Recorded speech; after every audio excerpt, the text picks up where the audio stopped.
my wedding day. It was supposed to be the happiest day of my entire life, you know?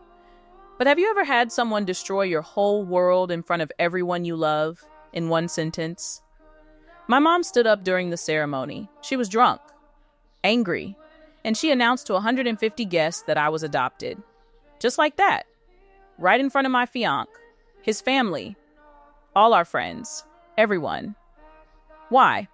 Because I didn't use her color scheme for the reception. Can you imagine? Your entire identity shattered because of napkin colors? That announcement didn't just destroy my wedding. It destroyed everything I thought I knew about my life, about who I was. Hello, my name's Rachel. I'm 28 years old, and until about 3 hours into my wedding ceremony, I thought I knew exactly who I was. Have you ever woken up thinking you know your life, only to have it all fall apart by lunch? The morning started so perfectly. Hair and makeup were flawless. My dress fit like an actual dream.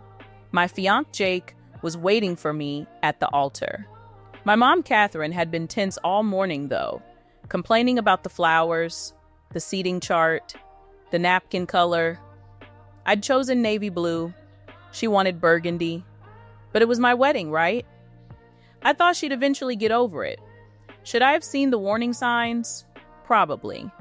But who expects their mother to detonate a bomb at their wedding? I was so wrong. The ceremony was absolutely beautiful. String quartet playing, sunlight streaming through these gorgeous stained glass windows. You know that moment when everything feels perfect? When you think nothing could possibly go wrong? Jake's vows made me cry. Happy tears, you know. I promised to love you exactly as you are. My turn came. I started speaking. Hands shaking a little, voice all emotional.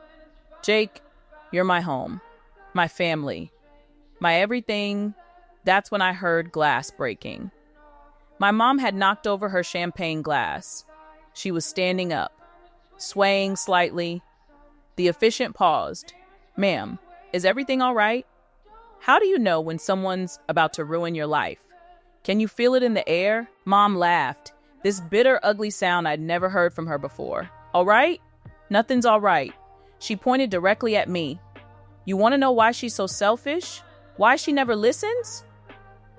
Mom, sit down, I whispered, absolutely mortified. She's not even mine, Mom shouted. I adopted her, raised her. And this is the thanks I get? The entire room went silent. Completely silent. Have you ever felt 150 pairs of eyes on you all at once? While your world is collapsing? Jake grabbed my hand. What is she talking about? I couldn't answer. Couldn't breathe. Because I had literally no idea what she was talking about either. What do you do when your mother announces your deepest secret that you didn't even know existed? You're lying, I said. My voice was shaking. You're drunk and you're lying. Mom pulled something from her purse. A folded paper, just threw it toward me. Adoption papers. Dated March 15th, 1996. You were 3 days old. My maid of honor picked up the papers, looked at them. Her face went completely pale. Rachel, she whispered. How do you process something like that? In front of everyone? In your wedding dress? The officiant cleared his throat. Perhaps we should take a short break? Jake's mother stood up. I think that's best. People started whispering, pulling out their phones. My wedding was literally falling apart right in front of me. Would you have continued? Or would you have run? I grabbed the papers. My hands were shaking so hard I could barely even read them. But there it was. My name. Rachel Marie Thompson, adopted by Catherine and David Thompson. Why didn't you tell me? My voice cracked. Why? How do you keep a secret that big for 30 years? How? We were going to, Dad said quietly. He'd been silent until now. When you were older. Then it never seemed like the right time. 30 years. I screamed. You had 30 years. Mom just laughed. Still drunk. Still angry. You want the truth? Well, you're welcome. Jake pulled me aside. Do you want to continue? We can postpone this. I don't know. I can't think straight. Guests were leaving, some apologizing, others just staring at us. Jake's parents approached. "We'll give you space, whatever you decide." My bridesmaids surrounded me, trying to help, but what could they even say? Within 20 minutes, the venue was half empty. The reception room just sat there untouched. Cake, flowers, place cards, all for a wedding that never actually happened. I went to the bridal suite, still in my wedding dress, mascara everywhere. Jake followed me. "Talk to me, please." "I don't know who I am," I whispered. "Everything I thought about my life, it's all a lie. You're still you, still the woman I love. But who am I? Where did I even come from? Who are my real parents?" He just held me. "We'll figure it out, together." My dad knocked on the door. "Rachel, please." "Let me explain." I didn't answer. I couldn't even look at him. Dad slipped a note under the door. I read it hours later. "Your birth mother was 17, couldn't keep you, made an adoption plan. We were chosen. We promised to love you as our own. We did. We do. I'm sorry we didn't tell you sooner. We were afraid of losing you. Mom's been struggling lately. Depression, drinking. This isn't an excuse, just context. I love you. Dad." I cried until I literally couldn't breathe anymore. Jake held me the entire time. We postponed the wedding, told everyone we'd reschedule in 6 months.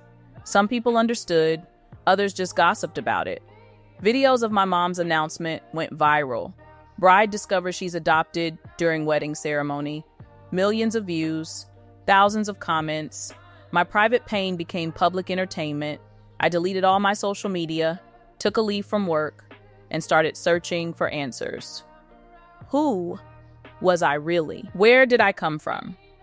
Did my birth mother ever think about me? I hired a private investigator, gave him the adoption papers. "This is a closed adoption," he said. "Finding her won't be easy at all." But he tried, searched records, made calls. 3 weeks later, he had a name. Jennifer Martinez, my birth mother. She lived 2 hours away, married, 2 kids. Did she know I was looking? Did she even want to be found? The investigator gave me her address. What you do next is completely up to you. I stared at that paper for hours. I drove to her house on a Tuesday. Jake came with me. A small ranch house, toys in the yard, normal, suburban. I knocked, heart pounding so hard. A woman answered. Late 40s, dark hair. My eyes. "Can I help you?" "My name is Rachel. I think you're my birth mother." She went completely white, grabbed the door frame. "Oh my God," she whispered. "Rachel?" She knew my name. She'd been thinking about me too.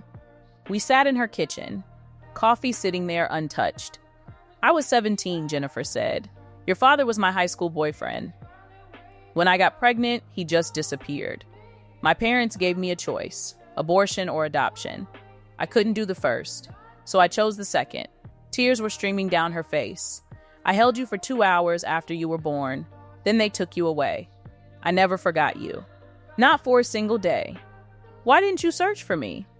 "Closed adoption. I had no rights. I just hoped you'd find me someday."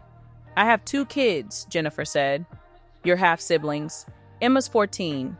Michael's 11. Do they know about me?" "Yes. I told them years ago. They've always wanted to meet you." As if on cue, 2 kids burst through the door. Emma stopped, just stared at me. "You're Rachel?" I nodded. She ran over, hugged me tight. I always wanted a big sister. Michael was shy, but he smiled at me. "Hi," he said quietly. My heart just broke open. I had siblings. Actual siblings. Over the next 3 months, I got to know them. Jennifer, Emma, Michael. We had dinners together, went to movies, talked for hours. Jennifer told me about her life, her regrets, her hopes that I'd been happy. "Were you?" she asked one night. "Happy?" "Mostly," I said honestly, until I found out the way I did. "I'm so sorry that happened to you. It's not your fault. We were building something new. Not replacing my adoptive family. Adding to it. Creating chosen family." 6 months later, Jake and I rescheduled the wedding. Smaller this time. 50 people, just the ones who really mattered. My dad walked me down the aisle. We'd worked through things. He apologized. Really, truly apologized. My mom wasn't invited. She'd refused treatment for her issues. We weren't speaking anymore. But Jennifer was there, front row, crying happy tears. Emma was a bridesmaid. Michael was the ring bearer. This wedding, it was perfect because it was surrounded by real love. My first wedding was destroyed by a secret. My second was built on truth. I'm not going to lie and say everything's perfect now. My relationship with my adoptive parents is complicated.